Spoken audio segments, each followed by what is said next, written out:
안녕하세요. 민쌤입니다.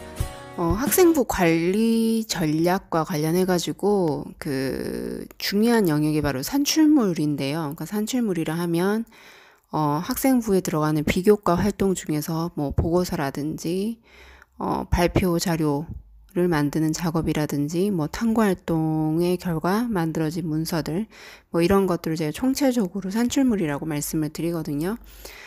이 학생부에서 산출물을 작성하는 거는 평가에서 굉장히 중요한 비중을 차지를 합니다.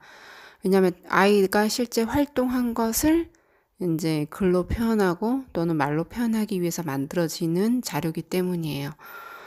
그런데 이 몇 해 전에 그 학생부 기재에 있어서 공정성 논란이 크게 일어난 이후에 학교 현장에서 이 공정한 평가를 위해서 특히 이 산출물 부분에 대한 평가 방법, 학생의 관찰 방법에서 조금씩 변화들이 있었습니다. 자, 이와 관련해서 제가 그 하지민 교육연구소 블로그와 밴드에 이제 글로 사실 며칠 전에 올려놨는데, 이거를 좀 풀어서 말로 설명을 더 드려야 될 것 같아서 다시 영상을 제작했습니다. 예를 들어서 그 학생부에 관심이 아주 많은 교사분들, 그러니까 아이들 이제 학생부 챙기도록 그런 탐구형 활동들을 수업 시간에 할 수 있도록 기회를 많이 주시려는 그 선생님들이 요즘 많아지셨어요. 근데 이제 그분들이 아이들의 어떤 개별적인 활동을 지원하기 위해서 일반적으로 교과 시간에 이제 발표 과제를 주고 이제 발표를 시킨다든지 또는 이제 발표만 하거나 발표 후에 이제 본인 산출물, 이제 보고서나 PPT 자료를 제출하면 이제 선생님들이 이제 과목별 세부 특기 사항에 그것들을 좀 일부 반영해 주시는 경우들도 있습니다. 하지만 이제 최근 2년 사이에 많아진 변화는 물론 이렇게 계속 하시는 분들도 계시지만 요즘에는 좀 특이하게 생긴 게 그 아이가 산출물을 만드는 이 과정을 수업 시간에 관찰하겠다라는 의도이신 것 같아요. 그러니까 한 3, 4주 정도 시간을 주고 탐구 주제를 주고 그 주제에 대해서 아이가 스스로 또는 팀을 짜서 그 자료 조사를 뭐 컴퓨터실에 데리고 가서 하신다든지 이렇게 해서 아이가 그 협업하는 과정을 다 관찰하거나 아니면 자료 조사하고 탐구 활동하는 그 과정을 몇 주에 걸쳐서 수업 시간에 시키시고 그리고 이렇게 평가를 하시는 이제 그런 경우들이 좀 생겼어요. 이미 이제 유사한 경우 또 어떤 평가 방법이 있냐면 며칠 전에 이제 탐구형 주제를 주고 이와 관련해서 몇 월 며칠 날 평가를 할 거다. 그러면 이제 아이들이 사전에 그 주제에 대해서 미리 이제 자료 조사도 하고 공부를 미리 해가는 거죠. 그리고 평가 당일날 뭐 글자 수 몇백 자 이내로 뭐 써라 이렇게 과제를 주셨기 때문에 아이들이 자기의 준비한 걸 공부한 거를 이제 즉석에서 수업 시간에 이제 직접 작성하는 거죠. 한마디로 교사가 산출물을 학생이 직접 해내는지 직접 관찰하는 경우가 많아졌다는 겁니다. 그 예전에 사실 이런 말들이 있었잖아요. 부모님들이 뭐 아이 수행평가 뭐 이거는 부모님들이 해주는 부모 숙제다 뭐다 뭐 이런 말들도 좀 있었는데 그리고 뭐 가끔 저도 부모님들하고 이야기하다 보면 아이가 발표 준비를 할 때 만드는 이제 PPT 있잖아요. 그 PPT 만드는 정도는 좀 도와주시고 이런 경우들도 좀 있더라고요. 그리고 초등 학교 때부터 이렇게 좀 해온 친구들이 은근히 많더라고요. 근데 이제 사실 하는 방법을 처음에 아이가 모를 때 어른들이 좀 가르쳐주고 이후에 아이가 스스로 하도록 어른들이 좀 빠지고 조언하는 정도만 하는 게 제일 좋거든요. 근데 이게 이제 고등학생이 되면 대회 준비라든지 뭐 학생부 세특 이런 입시 중요한 평가 자료로 들어가다 보니까 이 부모님들이 이렇게 이제 안타까우신 것 같아요. 그래서 부모로부터 이런 도움을 받은 아이들과 그렇지 않은 아이들을 공정하게 평가를 하려면 최근에 이런 좀 변화된 흐름은 저는 굉장히 바람직하다고 생각을 합니다. 자, 그렇다면 이렇게 현장에서 모든 그 산출물 작성 과정을 뭐 100%는 아니라 하더라도 이렇게 좀 일부를 이렇게 관찰하고 그걸 바탕으로 해서 기재하시려는 그런 평가의 움직임이 많다면 비교과 산출물을 잘 작성하는 능력이 더 중요해졌다는 거죠. 그죠? 초등 고학년 때부터 교내 대회나 영재원 활동 등으로 비교과 산출물 작성 기회들이 좀 많이 생기기 시작합니다. 그때 아이가 스스로 하도록 기회를 자꾸 주셔야 돼요. 그런데 이제 그때 보통 초등학교 때 좀 안쓰럽다 보니까 이제 좀 부모님들이 뭐 만드는 것도 도와주시고 자료 조사도 도와주시고 뭐 그런 경우들이 있더라고요. 근데 그 처음에 방법만 딱 가르쳐 주시고 빠지세요. 그러니까 좀 시행착오를 겪게 하셔도 됩니다.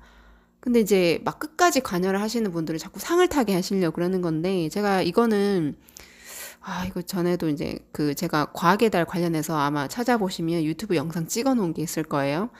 그 수상이 자꾸 연연해 하지 마세요. 그 영상을 참고하시고요. 자, 중요한 건 입시에서도 평가를 하는 게 뭐냐면 무슨 상을 탔다 이거보다는 얘가 뭘 했는지를 궁금해 하는 거고 얘가 어떤 성장을 했는지를 궁금해 하는 거예요. 그러면 그게 실질적으로 얘가 성장하는 과정을 좀 자세하게 관찰할 수 있도록 선생님들이 이렇게 얘가 진짜 실질적인 성장을 하려면 앞서서 이런 시행착오를 많이 겪어야 합니다. 혼자서 이렇게도 해보고 저렇게도 해보고 그렇게 해서 자기만의 방법을 찾아내면 비교과를 굉장히 잘하는 아이로 성장을 하게 돼요. 근데 이 시기에 부모님들이 자꾸 너무 도와주시면 나중에는 고등학교 가서 스스로 할 수 있는 아이로 성장하지를 못해요.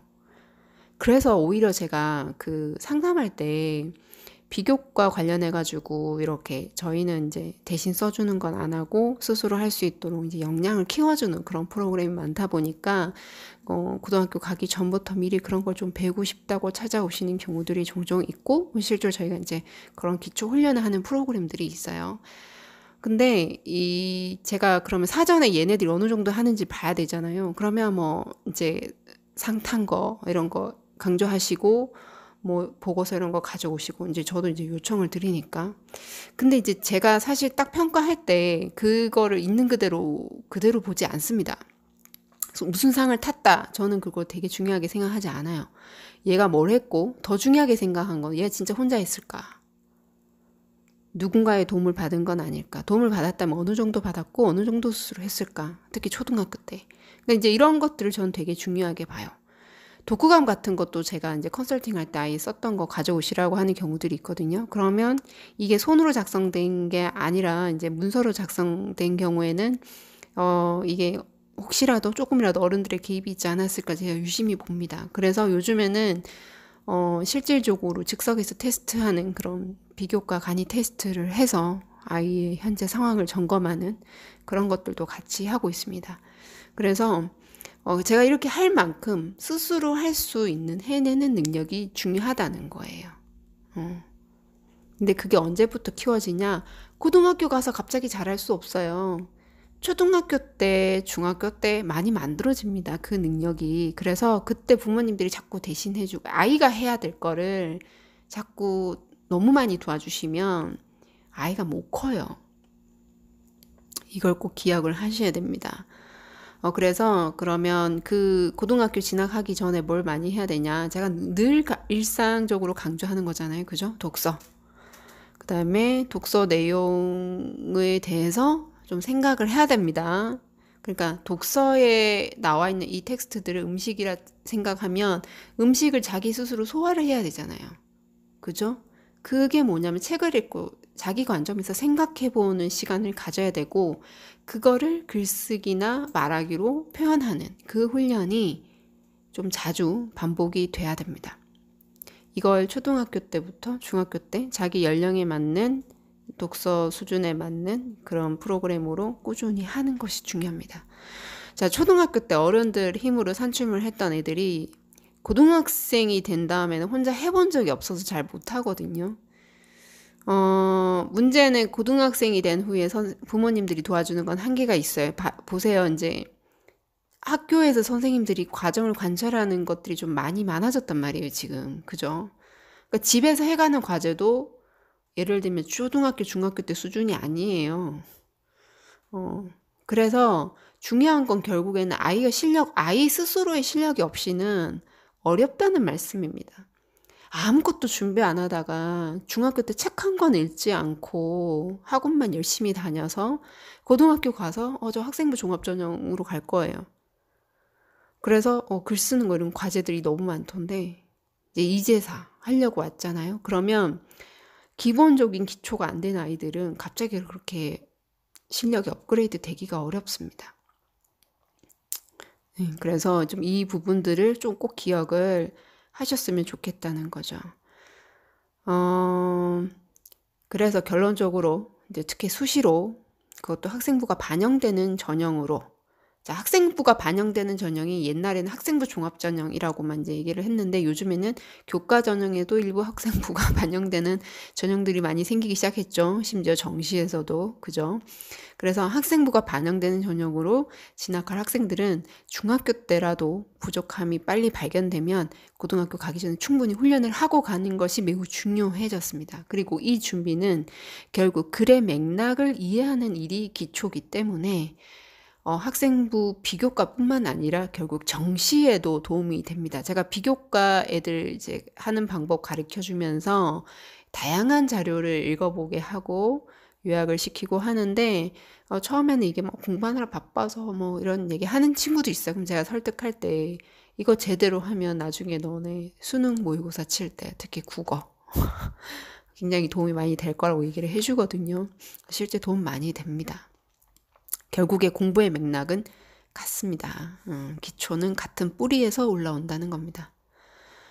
제가 얼마 전에 이제 우리 이제 중학교 때 이런 기초 훈련을 하는 프로그램이 있잖아요. 그래서 그 중학교 2학년 때 이 훈련을 처음 시작했던 학생 학부모님께서 이제 그 친구가 처음 만났을 때 굉장히 뭐 이제 어휘 수준이 중학생 수준이 아니었어요. 그래서 이렇게 좀 걱정을 하면서 시작을 하셨는데, 이제 1년이 조금 지났는데, 부쩍 성장을 한 거예요. 그래서, 근데 뿌듯해 하시면서도 부모님들은, 1년만 더 일찍 시작할 거 이렇게 아쉬워 하시더라고요. 예. 이해도 되죠. 왜냐하면 아이마다 학년이 같아도 이 부분의 역량의 시작점은 다 다르거든요. 그래서 저희도 1대1로 이렇게 첨삭을 해주는 건데, 그 1년도 안 되어서 원하는 목표까지 성장하는 친구도 있고, 좀 더 많은 시간이 필요한 학생도 있을 수밖에 없죠. 자, 지금 과학의 달이라 불리는 4월, 그죠? 각종 교내 대회들이 많은 시점입니다. 이 시점에 이 영상을 다시 찍는 이유는 블로그 팬드에 글 올린 것만으로도 제가 좀 불안해서 다시 한번 영상을 찍어 올리는데, 자, 산출물 작성, 탐구 방법 이런 것들을 해볼 수 있는, 이제 초등학교, 중학교 때 해볼 수 있는 아주 좋은 기회죠. 그죠? 방법을 모르면 요즘에 인터넷 검색 조금만 해봐도 하는 방법들 찾을 수 있거든요. 그래서 중학생 정도면 스스로 독학을 시도해도 됩니다. 대회 진행 방법 또는 수상작들 분석해보고 하다 보면은 또 그런 경험이 있는 사람들의 어떤 그 리뷰나 이런 것들을 보면서 자꾸 시도하다 보면은 정말 나중에 고수로 성장을 할 수 있을 거예요. 그 초등 고학년은 초기 하는 방법 예시로 보여주는 것까지는 좋은데 다음은 직접 아이가 하도록 하세요.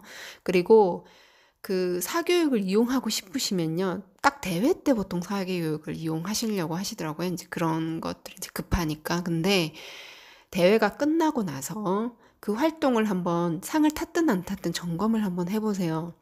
자, 상을 탔다 안 탔다는 제가 중요하지 않다고 말씀드렸고, 앞에 그 작년에 찍은 과학의 달 관련 영상 다시 한번 확인해 보세요. 제가 유튜브 영상 밑에도 달아 놓을 테니까 꼭 확인해 보세요. 자, 상은 잘했다고 무조건 타고 못했다고 못하고 이렇게 단순히 평가할 수 없어요. 특히 교내상은. 그 이유는 그 영상에 있습니다. 아무튼 대회가 끝난 다음에 활동을 한번 되돌아보세요. 그리고 부족한 점이 무엇이었는지 분석을 한번 하시고 그 부족한 점을 해야 되는 영역을 찾아서 그때 어떤 사교육이 필요한지를 좀 배워보는 거, 그거 정도는 괜찮은 것 같아요. 그래서 사교육도 어디까지나 훈련으로서만 활용을 하시고요. 필요한 부분만. 실전에서는 그동안 훈련해서 쌓은 걸 아이가 스스로 해보도록 그렇게 기회를 주시는 것이 가장 좋습니다. 그래서 제가 다시 한번 말씀드리는데, 그게 부모님의 도움이든 누구의 도움이든 타인의 도움으로 얻은 수상은 또는 잘하게 되는 비교과는 오히려 장기적으로 아이에게 아주 큰 독이 됩니다. 그래서 절대로 안쓰러운 마음에 자꾸 도와주려고 하지 마시고요. 우리 부모님들 스스로 겪고 시행착오하고 이겨내도록 하세요. 제가 탐구 활동 고수인 친구들, 또 그걸 통해서 대학에 진학한 친구들을 많이 만나봤잖아요. 그죠? 제가 이제 책에서도 썼는데 그 친구들의 공통점이 정말 많은 대회에서 많이 떨어져 본 경험이 있는 친구들이고, 그죠? 그런데 너무 그 활동이 좋아서 계속 도전하다 보니까 자기만의 방법과 요령을 터득하고, 그래서 고등학교 때 이렇게 뭔가 굉장히 좀 꽃을 피우는 그런 경우들이 굉장히 많았습니다. 또는 초등학교, 중학교 때 제가 앞서 강조한 독서, 자기의 관점으로 해석해서 글을 쓰고 이런 부분들이 굉장히 기초가 잘 잡혀 있는 친구들, 또 이런 친구들이 또 기초가 탄탄하다 보니까 뭐 자기가 우연히 특목고를 가서 비교과를 좀 많이 해볼 수 있는 기회가 생겼을 때 이게 응용이 잘 되는 거예요. 기초가 탄탄하니까 스킬을 금방금방 받아들이는 거죠. 그래서 잘하는 친구들이 많고, 결국엔 고등학교 때 그런 성장이 있어야 대입 진학에 직접적인 영향이 끼치게 되는 거예요. 초등학교, 중학교 때 교내상 많이 탔다고 비교과 잘하는 거 절대 아닙니다. 그래서 다시 한번 이거 강조 드릴 테니까 4월달 각종 교내 대회가 시작되는 이 시점에 이 부분 꼭 참고하시고 아이가 성장할 수 있는 그런 기회로 만들어 보셨으면 좋겠습니다. 감사합니다.